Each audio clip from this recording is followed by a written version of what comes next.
What's going on, guys? So today on this Shoky Quickie, we're going to take a look at something new that I picked up right around New Year time. And it is something new to this channel, and it is an Eaglemoss DX U.S.S. Defiant NX-74205. And for those who don't know, I'm an old school Star Trek fan. By that I mean the Next Generation, DS9, and of course Voyager. And throw in Enterprise as well. And the Defiant is one of my favorite ships of all time.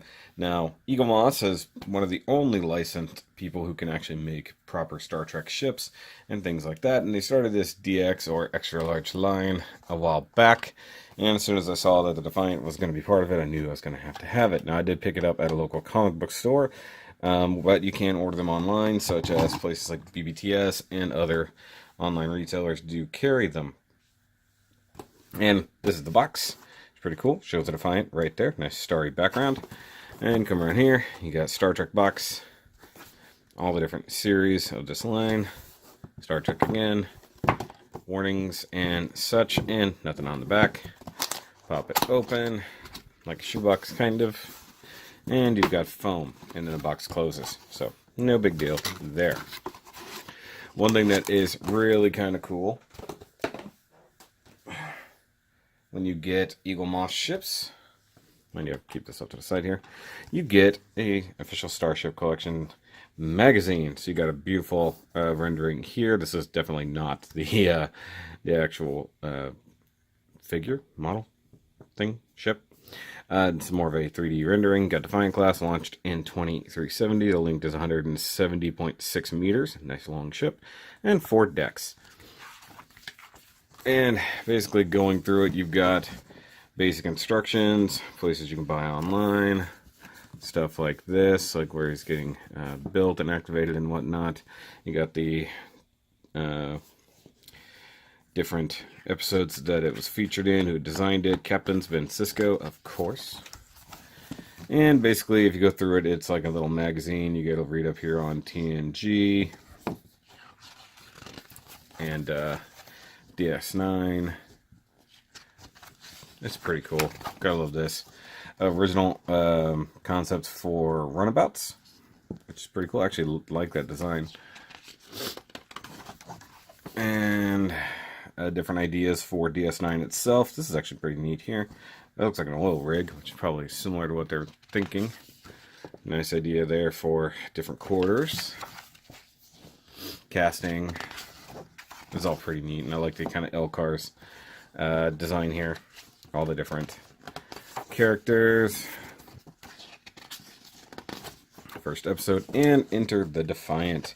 So this is reading up on how it came about. Actually, I have the Star Trek magazine, the old school magazine, where they talk about how it got created, how these some of the original designs, and stuff like that. So Defiant has always been one of my favoriteest things ever. So that's pretty awesome. I think this is about the same size as the normal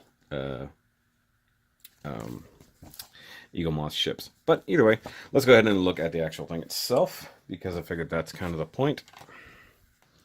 And here we go. Come down nice and low. And yeah, this thing is big. I mean, that's my hand in comparison there. You know, I need to like zoom out a little bit here. There we go. So, I mean, it doesn't necessarily even fit entirely on screen. It's huge, even though technically Defiant is pretty small. Only 4-ish decks. Sometimes it has 5, sometimes it has less. Just depends. And I like that this is the regular one, though I would not mind having the ISS Defiant, the one that existed in the Mirrorverse. That would be pretty cool. Now, they do a good job of Aztecing. You've got all the different types of grays and blues, and you can see here just the layered coloring. That's a very cool part of the design. You got some brown paint, you got some like kind of off goldish color, the red stripes that are prevalent on all Federation ships like that. U.S.S. Defiant, or I should say Starfleet emblem there. You got some, you know, tech details sticking out there. This little section here, you got the warp nacelles down here with some nice translucent plastic. This would be, where are they? One of these is torpedo launchers. I think it's these. And then you've got nice tampoed Defiant right there. All kinds of fun stuff on the bottom. Go ahead and pull the stand off, make my life easy.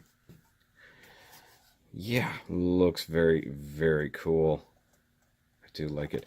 Now, it is a mix of die-cast and plastic. Most of the body is actually die-cast. I think this is plastic, but most of this out here is die-cast. So you can feel a lot of the weight in the back. Then the cells are actually plastic. Looks pretty cool. It does suck because they could have put lights in this. This is super big. They could have put some LEDs in this thing, and I'm surprised they didn't.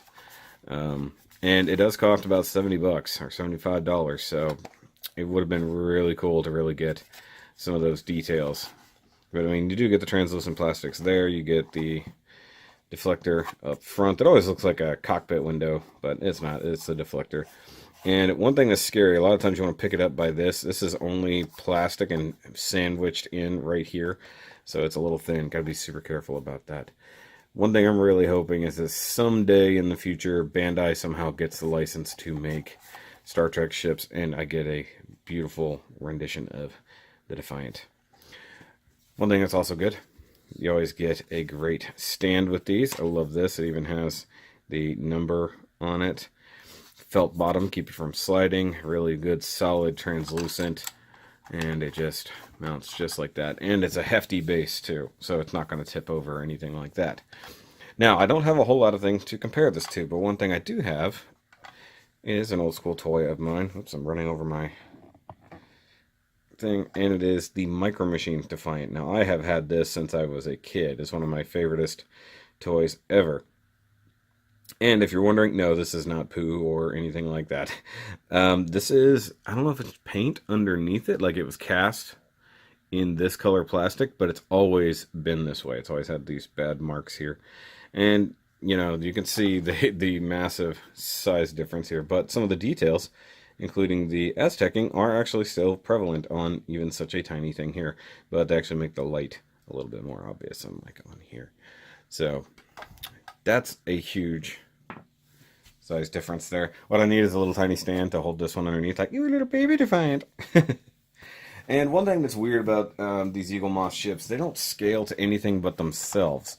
So even if you buy them in the same size class, they're just whatever size. So even if I get, say, the Voyager, that's the DX size like this one, it's not going to be Voyager sized. It's because Voyager's a decent sized ship, especially compared to the Defiant. But overall length is probably similar when it comes to the actual figure, model, display, ship thing. But I do love it. This is one of the coolest things I've picked up in the last couple years, and it will be proudly displayed on my shelves. So guys, if you like the Defiant, if you like this cool Eaglemoss ship, by all means, give it a big old thumbs up. And go ahead and check out the Patreon if you want to help support the channel, help me afford cool stuff in the future. If you're a big Star Trek fan like I am, I definitely kind of want to pick up some more of these things, especially like Voyager, or even maybe the Enterprise, the original one from Enterprise, not the NCC, but the NX. Yay. And guys, check out Shoky shirts. You can totally grab those here and in the description down below. And I will catch you guys on the next review. And remember, as always, keep on nerding, keep on trekking. Bye.